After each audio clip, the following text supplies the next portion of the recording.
Friar Lawrence has had enough of this of Romeo's bullcrap, right? And he goes off on quite the tear of him. So he says, "Hold thy desperate hand, art thou a man?" So basically, he calls out his manhood, right? Like, you're acting crazy, you're acting so sad. What are you doing here? Thy tears are womanish. Thy wild acts denote the unreasonable fury of the beast. So you're acting like a woman. You're crying. You're emotional. Obviously, didn't age well, that quote, but then he says you are like an animal, a beast with wild actions and no logic. You are unseemly. You act like a woman, but you have a man's body. I can't believe that you're some sort of half beast, half man, right? An ill beseeming beast in seeming both. Thou hast made me by my holy order. I thought thy disposition better tempered. So basically saying, I thought you were better than this. Hast thou slain Tybalt? Wilt thou slay thyself, and slay the lady that in thy lives, by doing damn hate upon thyself? So he's saying, have you killed Tybalt? Are you going to kill self? And then are you going to kill your wife? Because you know what? You and Juliet are now attached, right? You got married, and obviously we know, Friar Lawrence doesn't know at this point, but Juliet is ready to kill herself too if Romeo's dead. So if Romeo kills himself, then Juliet dies, and then it's just a whole bigger mess, right? So he's saying you need to kind of compose yourself here. Fie, thou shamest thy shape. Basically, like, shame on you, shame on your mind, shame on your love, shame on your body. You're acting like a loser right now. Thy noble shape is but a form of wax. So basically, like, you're not a real man. You just look like a man. You're digressing from the value of man. You have no honor. Thy dear love sworn but hollow perjury, killing that love which thou hast vowed to cherish. So basically, you're living a lie right now. If you cherish Juliet, if you cherish your vows, you would actually man up and go over there and comfort her, but now you're just so weepy and emotional.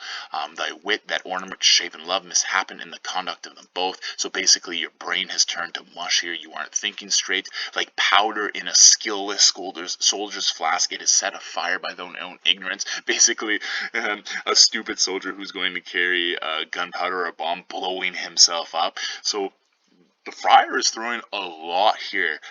He's fed up with him, but also maybe to try to motivate Romeo here, right? To try to find a spark to get him off his feet here. What roused thee, man? So, come on, like, get on your feet.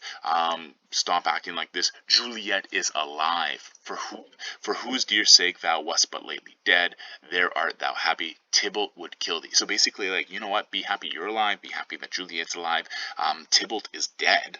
He wanted to kill you, right? So that's a good thing. No more, no more people for now want to kill you, right? The law that threatened death becomes thy friend. So the law states that you should have probably been executed, right? But it's turned into exile. There are many, many happy reasons. A pack of blessings light upon thy back. So really, he's saying you don't have anything to be sad for. Everything's actually turning out okay, but you're behaving like such a sullen wench, right? You're crying, you're pouting upon thy fortune and thy love.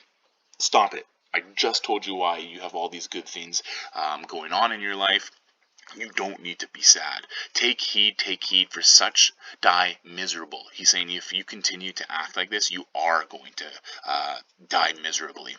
He says, go, get thee to thy love, as was decreed, ascend her chamber hence and comfort her. So basically, we can still go on with this plan. We'll get the rope ladder, you go to Juliet, you comfort her, you consummate your marriage, okay? We can fix things.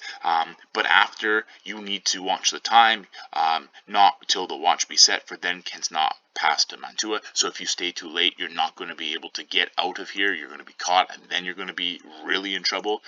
So he's going to go to a town called Mantua, where he shall live until they can find a time to blaze your marriage, reconcile your friends, beg pardon of the prince, and call thee back with 100,000 times more joy. So basically, he's saying, give us enough time to set things right, to tell people that you're actually married, that this whole Tybalt thing was a misunderstanding, to make sure all your friends are still on your side, to beg pardon of the prince. Maybe he'll call off the exile. The prince can still change his mind, right? He can be told what's the whole story, right?